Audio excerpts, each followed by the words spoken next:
Adalah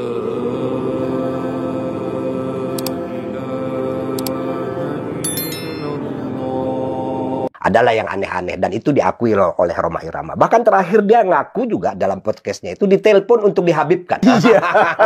Mau dibikinin sertifikat. Habib Rhoma Irama ditawarin jadi habib sama habaib. Siapa habaibnya? Sebut dong, nama habaibnya siapa? Biar anda datengin, biar anda samperin. Sebut. Siapa nama habaib yang mau nawarin Rhoma Irama jadi habib siapa? Nama habaibnya siapa yang jelas? Gak usah alamat deh, namanya siapa? Anda yang datengin nanti. Bang Haji Rhoma ini kurang teliti, saudara. Percaya satu info disebarluaskan dengan sumpah kepada Allah. Demi Allah, saya ditelepon dengan orang yang mengaku dari Robitoh Alawiyah menawarkan saya nasab. Saya diminta untuk beli nasab. Demi Allah, bahwa apa yang akan saya ucapkan ini hak benar. Kalau saya dusta, saya dilaknat oleh Allah. Siap dilaknat Allah. Saya akan nyatakan bahwa ada seorang Habib bertelepon kepada saya satu hari. Ini baru beberapa bulan aja. Bang Haji, Assalamualaikum. Ente tuh habaib. Ente tuh Habib ini. Ente mesti datang ke Rabitoh. Harus terima sertifikat. So dia bilang kalau nggak salah hari Senin ente ke sana Bang Haji. Yang bayarin sertifikatnya aneh. Ente nggak usah bayar. Aneh bayarin. Jadi jangan tanya nanti. Mana orangnya? Jangan. Darah Nabi itu mulia, ya kan? Jadi kalau ada orang mengaku dalam dirinya ada aliran darah Nabi Muhammad, pasti dia jujur, pasti dia dermawan, pasti dia santun, pasti dia pemaaf.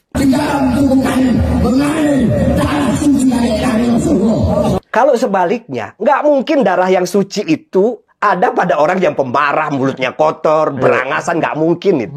Jadi kalau ada orang ngaku sementara dia berangasan, saya nggak percaya. Habaibnya difitnah, habaibnya dihina, habaibnya dicaci maki. Apa sih sebetulnya yang mereka cari, saudara?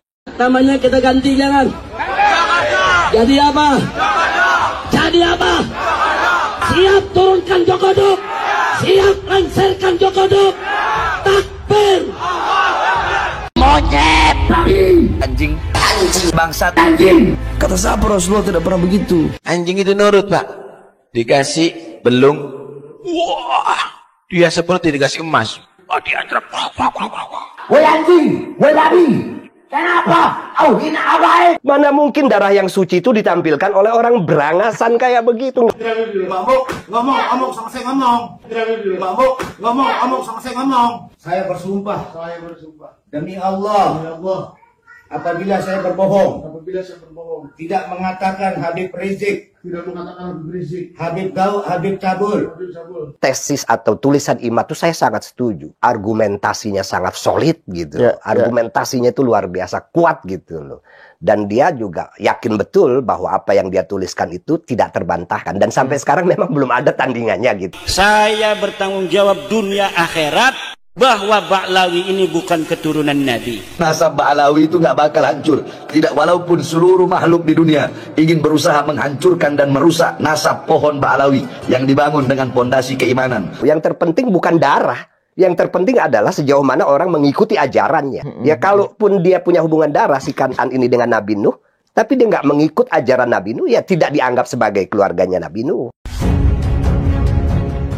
Ya betul, kita kan harus rasional. Orang yang kita hormati itu kan orang yang berjasa pada diri kita. Yang paling berjasa ya pertama orang tua, guru. Itu yang harus dihormatin. Dan dalam konteks murid guru itu kan ilmu artinya. Saya bisa, kalau dalam ilmu keislaman itu kan belajar tajwid, fikih, tauhid, tasawuf, dan lain sebagainya, usul fikih. Iya dari kiai-kiai itu di pesantren gitu. Nggak ada lewat majelis-majelis besar, karena kalau majelis-majelis besar nggak ngajarin yang begitu, jarang, ya paling sholawatan doang kan, dan tidak apa namanya tidak seintens kalau kita di pesantren gitu loh. Maka kebanggaan saya, penghormatan saya lebih pada guru-guru saya. Kalau soal nasab, seandainya ada orang yang hasil zina orang tuanya, tapi dia alim, pinter, baik, dan bermanfaat, akan saya hormatin kok.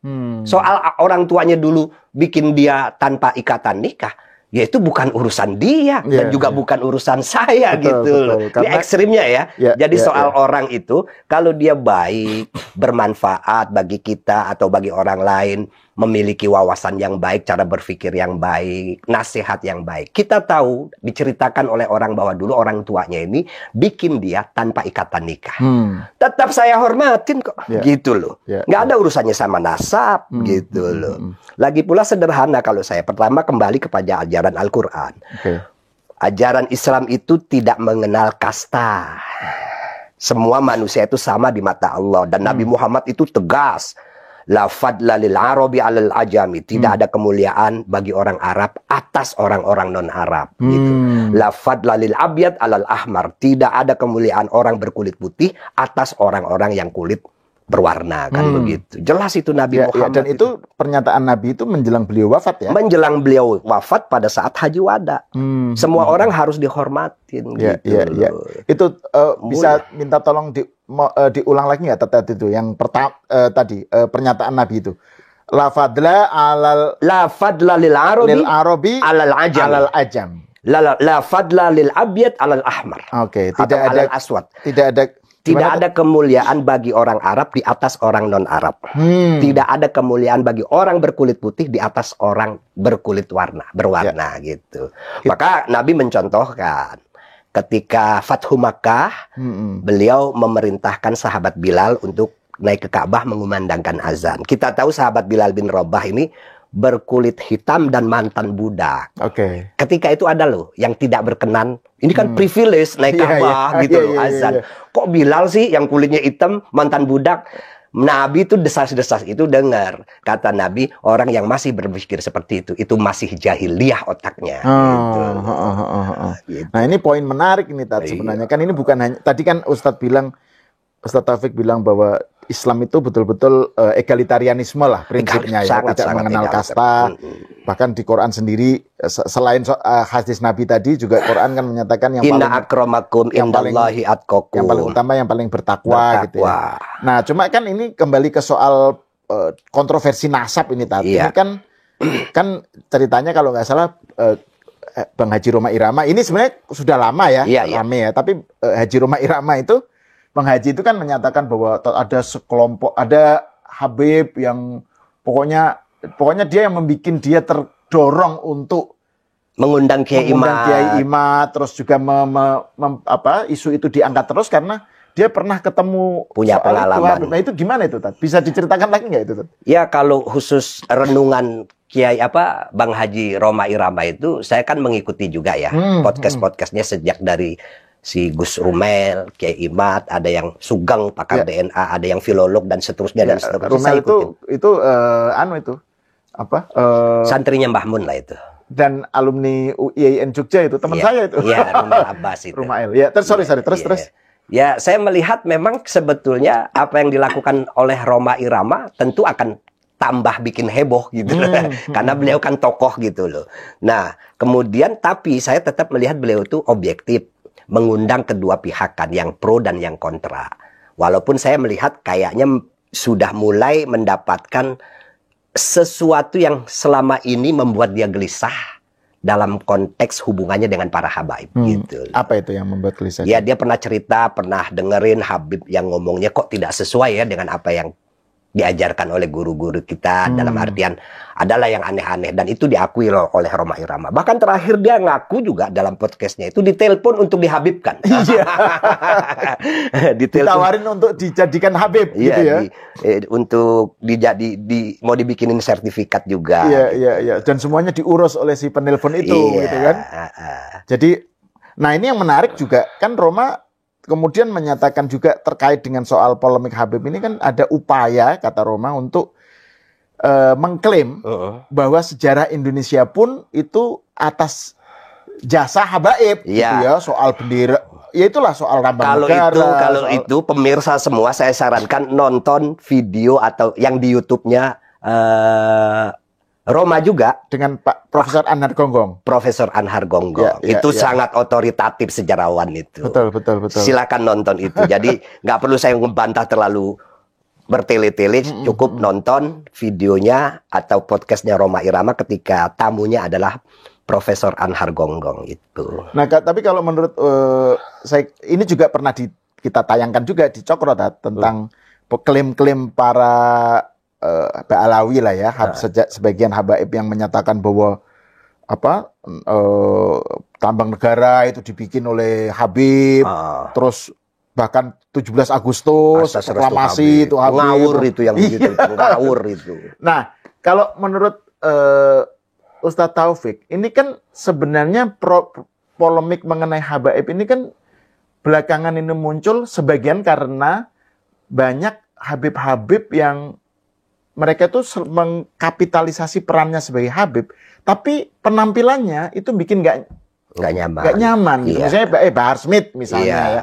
Bahar Smith itu kan contoh bagaimana dia mengklaim pokoknya habib harus dihormati, pokoknya dia menuntut untuk dihormati, tapi perilakunya berangasan.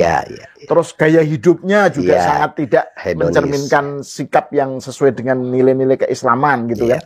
Jadi itu menurut Ustadz Taufik gimana itu melihat perilaku para habib? Ya kalau saya pribadi nggak percaya lah sama orang begitu. Nggak percaya karena sederhana.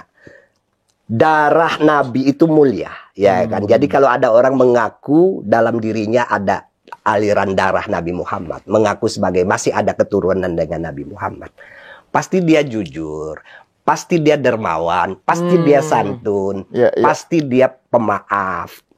Kalau sebaliknya, nggak mungkin darah yang suci itu ada pada orang yang pemarah, mulutnya kotor, berangasan, nggak mungkin itu. Jadi kalau ada orang ngaku sementara dia berangasan, saya nggak percaya. Loh kok nggak percaya?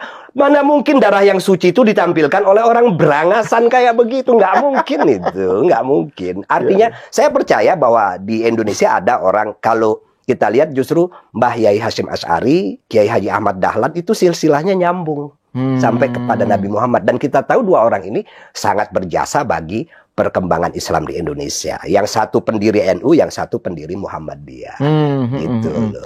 Nah, terus juga yang menarik, Tat, kalau kita lihat ya, kalau soal tadi itu, bahwa yang paling bersemangat untuk minta dihormati karena kehabibannya, itu kan rata-rata perilakunya berangasan dan bikin kita nggak nyaman ya.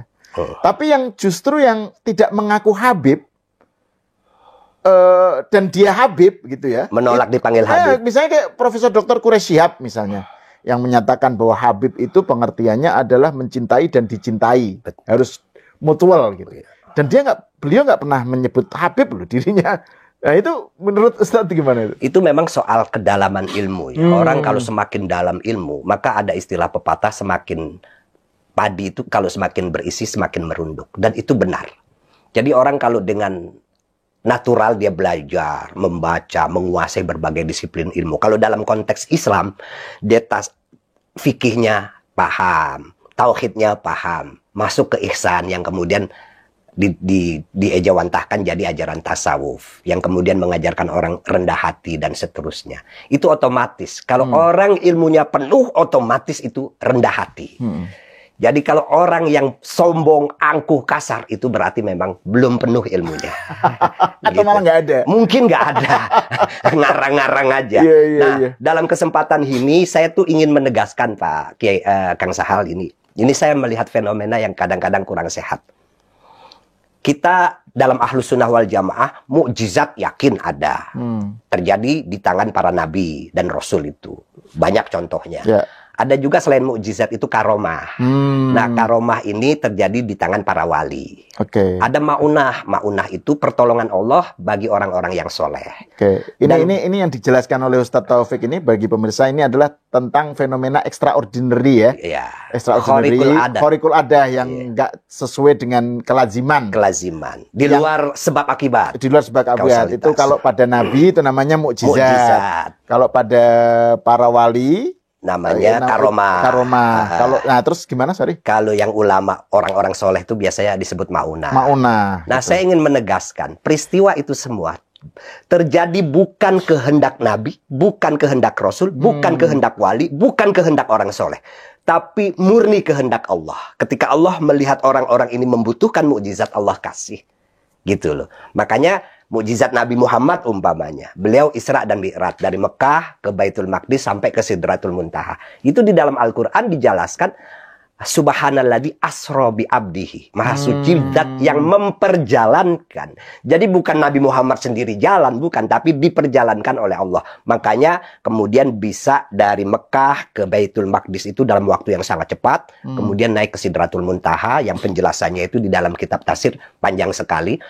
Nah, yang seperti ini tuh sebetulnya kalau dia pada para wali pun sama. Karomah itu tidak ada wali yang, wah karomah saya ingin saya keluarkan. Nggak bisa. Itu tergantung Allah. Kapan Allah melihat para wali itu membutuhkan itu.